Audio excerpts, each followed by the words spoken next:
Hey folks, this is Jake Davis and On the Fly Review for you. And today I'm talking about Dungeons and Dragons Honor Among Thieves. The film was released a few weeks back and is written and directed by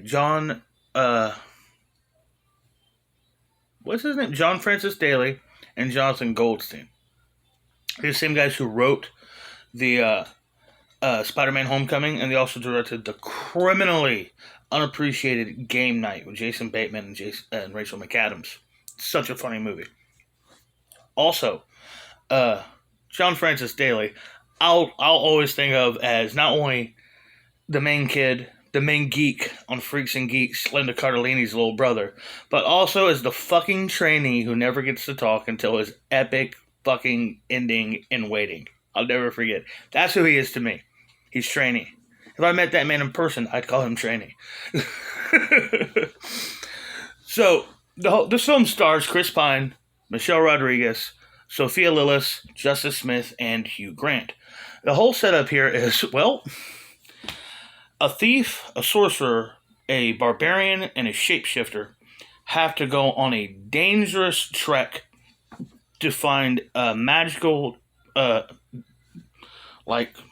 emblem that can raise the dead.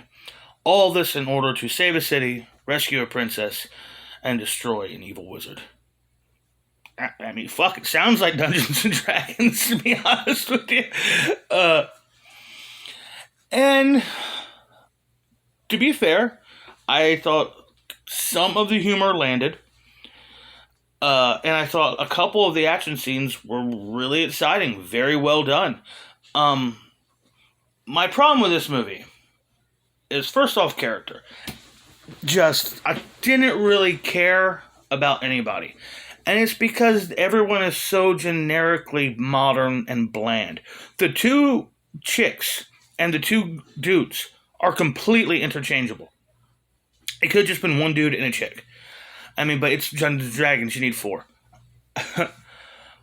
And it's not just for the main chicks, it's for, every single female character. All the women are strong, intelligent, confident, and stoic. All the men are, insecure, cowardly, weak,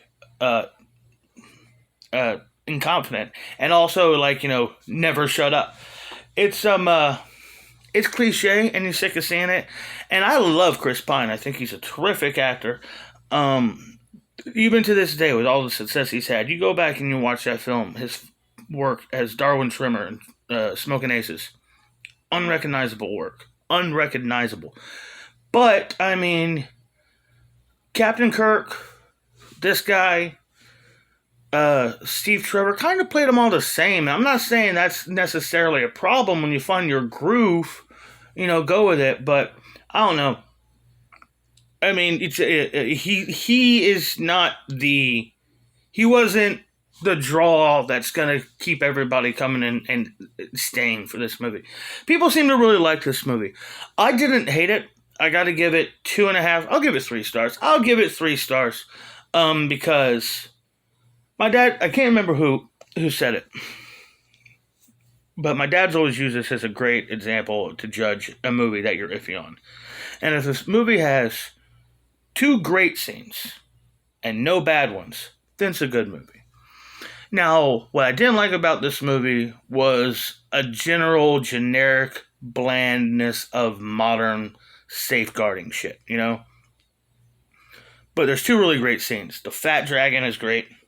The illusion of one shot of the shapeshifter trying to escape the castle was fucking great. The scene of Chris Pine trying to serenading the guards with the loot, that was fucking funny as hell. And the one character, it was almost like a wink to the audience. The one badass, strong, no nonsense, super awesome character who's literally basically tells us, I'd stick around, but, this movie would be too short. It was almost like the actors, them telling us, look, we know how to write an interesting, badass male lead hero. We were just not allowed to. because of modern times. Ultimately, yes, it is a fun film. Um, and it's not particularly forgettable, but it is is predictable. Um, I might even catch this movie again sometime down the line. I enjoyed it while it was on, but I should mention the effects. $200 million, like $150 million budget with this thing. I just thought the effects could have been better. Yeah, sure, they try to use more practical, and hey, I'm all for sets, puppetry, um, prosthetics, all of this stuff, but still has to look good. You don't get a pass just for using practical effects.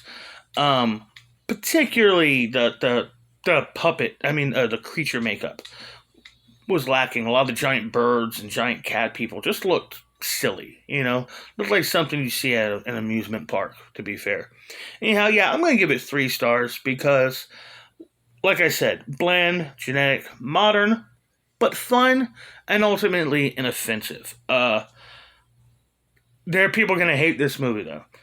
And as far as look, I'm not a Dungeons and Dragons guy. Never really played. Everybody's always told me, "Oh, you should play it, man. You really enjoy it." But I don't even like regular board games. But who knows? Maybe if I ever did play it, I would enjoy it. But I'm like 38 now. I mean, it would just be awkward to be me and 3 other 40-year-olds playing Dungeons and Dragons. Like, I'd feel less weird if we fucking just sat around playing video games. But that's just me. That's the guy I am. If you are a D&D guy and you did see this, and let me know, what were your opinions? What I do know is that it was better than the Marlon Wayans movie in 2000, but that wasn't a big hurdle. That was not a big jump to get over. Anyhow, I'm done with this one. I got another one of these to record. I'm Jake Davis. I'll catch you on the fly.